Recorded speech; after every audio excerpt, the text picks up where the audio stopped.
ভাইরা আমার, চারপাশে তাকান। ঘুটঘুটে অন্ধকার, বাঁচার কোনো রাস্তা নেই। পকেটে খাবার কেনার টাকাও নেই। চাকরি একটা ছিল, সেটাও চলে গেছে। আজ আমি আপনাদের এমন একজনের গল্প শোনাবো, যেটা আপনার গল্প, আমার গল্প, আমাদের গল্প। এই গল্প শুনলে আপনার ঈমান তাজা হয়ে যাবে, আপনার রিজিকের টেনশন দূর হয়ে যাবে ইনশাল্লাহ। আব্দুল্লাহ নাম শুনে মনে হয় ছোট, কিন্তু ঈমান পাহাড়ের মতো মজবুত। সারাদিন হাড় ভাঙা খাটুনি খাটে গার্মেন্টসে।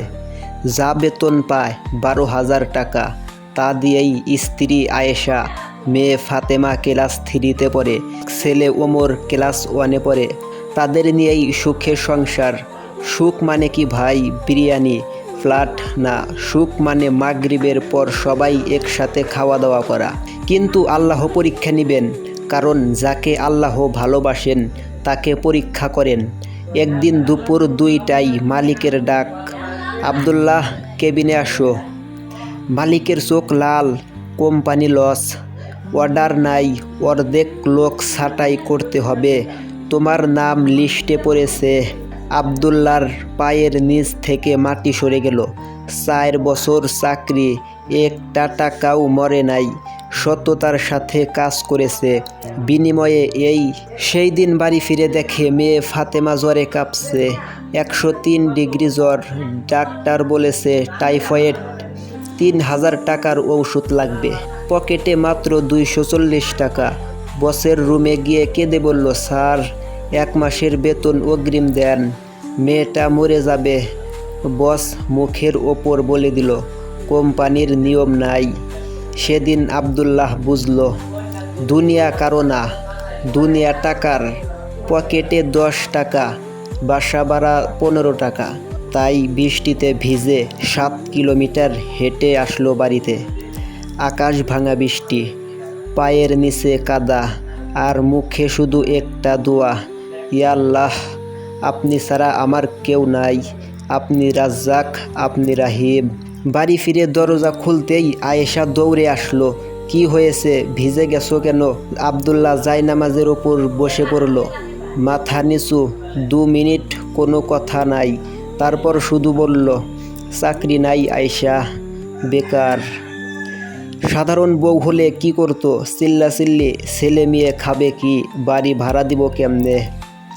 কিন্তু আয়েশা, সুবহানাল্লাহ, সে স্বামীর কপালে হাত রেখে বলল, শোনো আব্দুল্লাহ, চাকরি তো উসিলা মাত্র, রিজিকের মালিক তো আল্লাহ। সূরা তালাকে বলেছেন, যে আল্লাহকে ভয় করে আল্লাহ তার জন্য উত্তরণের পথ বের করে দেন এবং তাকে তার ধারণাতীত জায়গা থেকে রিজিক দেন। আব্দুল্লাহ অবাক হয়ে তাকায় রইল। এই মেয়েটা বিয়ে করে সে ঠকে নাই। রাত 12টা, ঘরে চাল নাই, মেয়ের জ্বর বাড়ছে। আব্দুল্লাহ তখন বাহিরে গিয়ে এক দোকানদারের কাছে ধার চাইল। দোকানদার বলল, তোমাকে দিতে পারি, তবে সুদ দিবা? তাহলেই দিমু। আব্দুল্লাহ মাথা নিচু করে চলে আসলো, কারণ হারামে হাত দিবে না। রাত 3টা, তাহাজ্জুদের সময়। আব্দুল্লাহ জায়নামাজ বিছায়া দিল। হারিকেলের আলো তখন টিম টিম করে, পাশে কুরআন, তাসবিহ।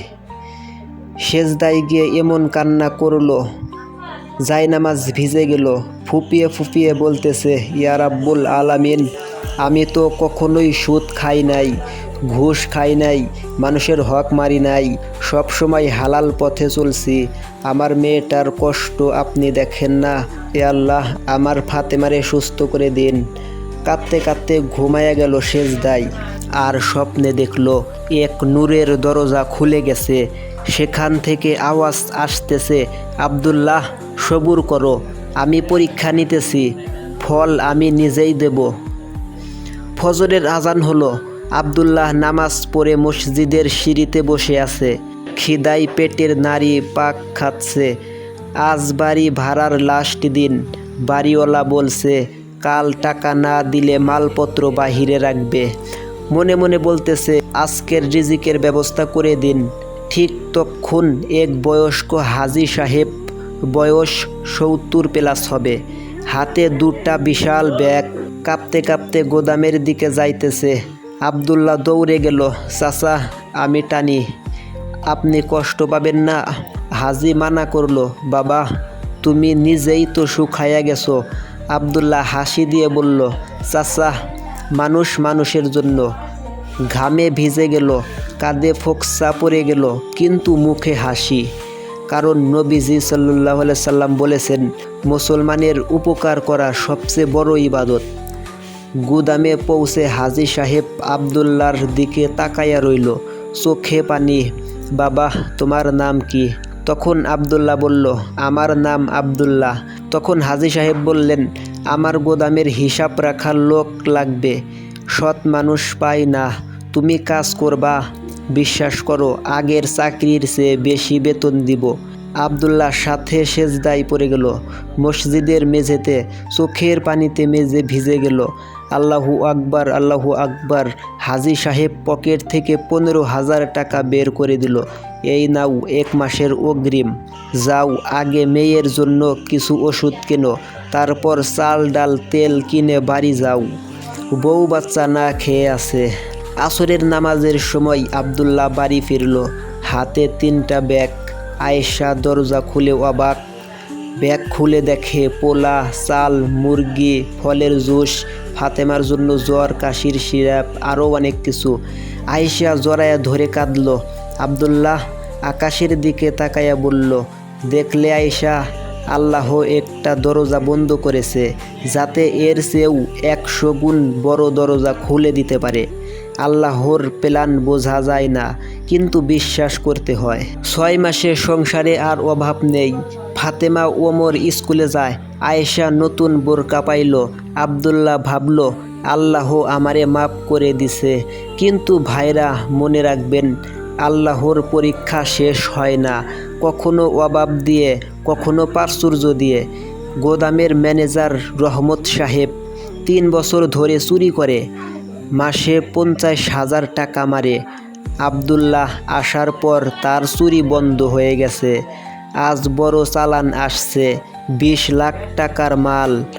রহমত আব্দুল্লাহকে কেবিনে ডাকলো, দরজা বন্ধ করে দিল, এসি ছাড়লো।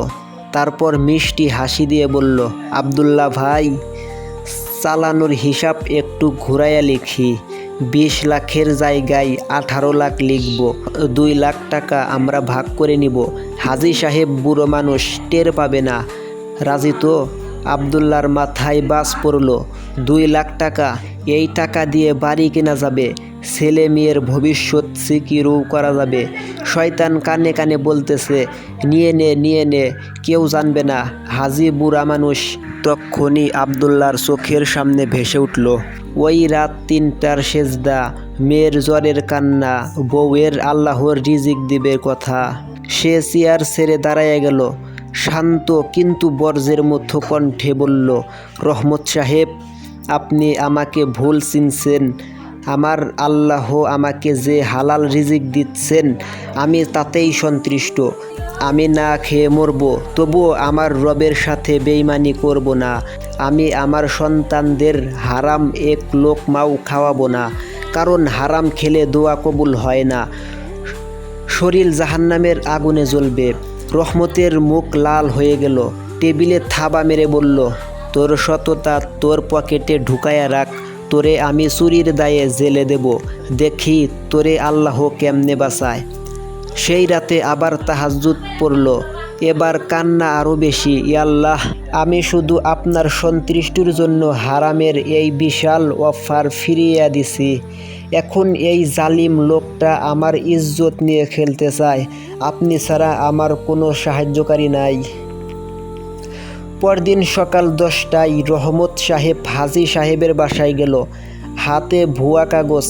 কেঁদে কেঁদে বলল, হাজী সাহেব, আব্দুল্লাহ গত 3 মাস ধরে গোদাম থেকে টাকা চুরি করছে, এই দেখেন প্রমাণ। হাজী সাহেব চুপচাপ সব শুনছিল। তারপর ফোন দিল, আব্দুল্লাহ, আমার বাসায় আসো তো, জরুরি কথা আছে। আব্দুল্লাহ আসলো, মাথা নিচু। রহমত বিজয়ের হাসি দিচ্ছে। হাজী সাহেব বলল, আব্দুল্লাহ, তোমার নামে চুরির অভিযোগ।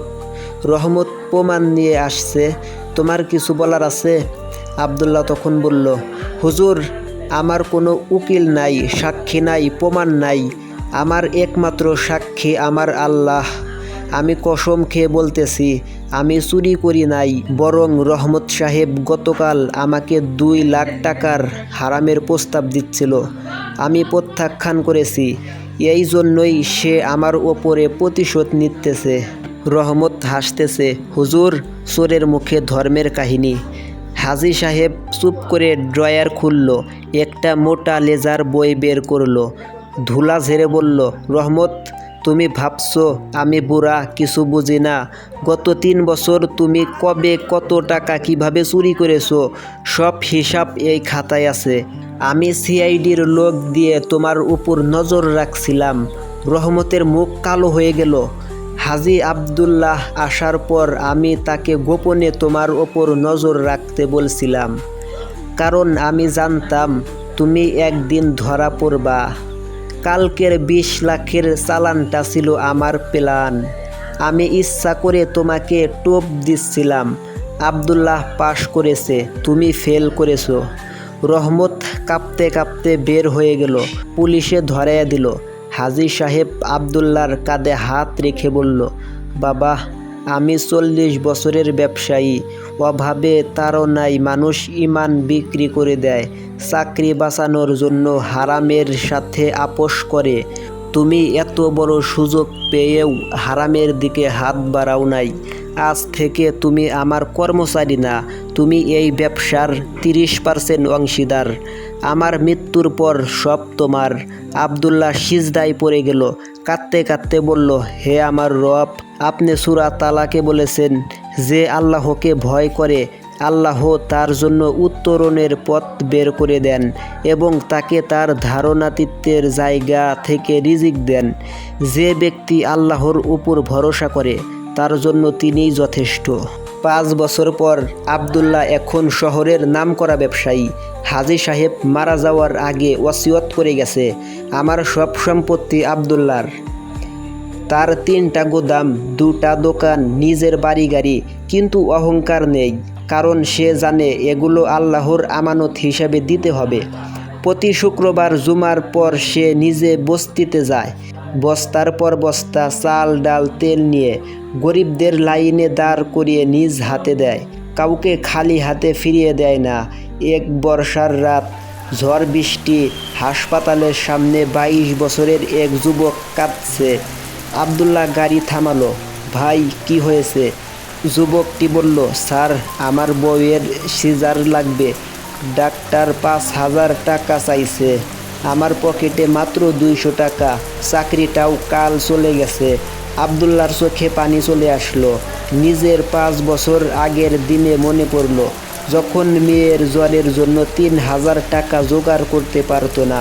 সাথে সাথে যুবককে নিয়ে হাসপাতালে ঢুকলো। রিসিপশনে 50,000 টাকা জমা দিল। ভাই, অপারেশন, 1 মাসের ঔষধ, বউয়ের পুষ্টিকর খাবার, যা লাগে নিয়েন, বিল আমার। যুবক পা জড়াইয়া ধরল। স্যার, আপনি কি ফেরেশতা? এই ঋণ কিভাবে শোধ করব? আবদুল্লাহ তাকে বুকে জড়াইয়া ধরে বলল, ভাই, আমি ফেরেশতা না, আমি তোমার মতো গুনাহগার বান্দা। এই টাকা আমি দেই নাই। তোমার স্ত্রী রিজিক আল্লাহ আমার মাধ্যমে পাঠাইছে। আমি শুধু উসিলা। রিজিকের মালিক একমাত্র আল্লাহ। তুমি শুধু আল্লাহর শুকরিয়া আদায় করো আর 5 ওয়াক্ত নামাজ ধরো। তারপর ছেলেটাকে নিজের অফিসে 25,000 টাকা বেতনে চাকরি দিল। গাড়িতে বসে আবদুল্লাহ কাঁদছে। ড্রাইভার জিজ্ঞাসা করলো, স্যার, কাঁদেন কেন? আবদুল্লাহ তখন বলল, আজ থেকে 5 বছর আগে আমি এই হাসপাতালের সামনে দাঁড়াইয়া কাঁদতাম, মানুষের কাছে 500 টাকা ধার চাইতাম। আজ আল্লাহ আমাকে সেই যোগ্যতা দিছে যে আমি মানুষের 50,000 টাকার বিল পরিশোধ করতে পারি। এটা আমার যোগ্যতা না ভাই, এটা আমার রবের দয়া। বাড়ি ফিরে দেখে আয়েশা এশার নামাজ পড়ে তসবিহ পড়ছে। সব ঘটনা বলার পর আয়েশা চোখে পানি। আবদুল্লাহ দীর্ঘশ্বাস ফেলে বলল, জানো আয়েশা, আজ যখন আমি ওই ছেলেটার কষ্ট দূর করলাম, তখন আমার মনে হলো আল্লাহ হয়তো সেদিন আমাকে ওই কঠিন পরিস্থিতির মধ্যে ফেলেছিলেন। আমাকে সেই অভাব, সেই অপমান, সেই কষ্টের স্বাদ গ্রহণ করেছিলেন, যাতে আজ আমি অন্য একজন অসহায় মানুষের কষ্টটা হৃদয় দিয়ে অনুভব করতে পারি। আল্লাহ আমাকে ভাঙছে যাতে আমি অন্যকে জোড়া লাগাতে পারি। আয়েশা স্বামীর হাত ধরে বলল, সুবহানাল্লাহ, ঠিক বলেছ। আল্লাহ যা করেন নিশ্চয়ই তার মধ্যে কোনো না কোনো কল্যাণ লুকিয়ে থাকে। আমাদের কষ্টগুলো বৃথা যায় না। এভাবেই শেষ হয়ে গেল আমাদের আবদুল্লাহর হৃদয় বিদারক শিক্ষণীয় গল্পটি। ইয়া আল্লাহ, আমাদের আবদুল্লাহর মতো ঈমান দাও, আয়েশার মতো সবুর দাও, হারামের অফার আসলেও না বলার শক্তি দাও, আর আমাদেরকে মানুষের উসিলা বানিয়ে দাও, যেন আমরা মরার পরেও মানুষ আমাদের জন্য দোয়া করে। আমিন ইয়া রাব্বুল আলামিন। ভাই জাহিদ বলতেছে, আপনাদের একটা লাইক, একটা কমেন্ট আমাকে পাহাড় পরিমাণ অনুপ্রেরণা দিবে, তাই একটি লাইক এবং একটি কমেন্ট করে আমাদের পাশে থাকতে পারেন। ধন্যবাদ।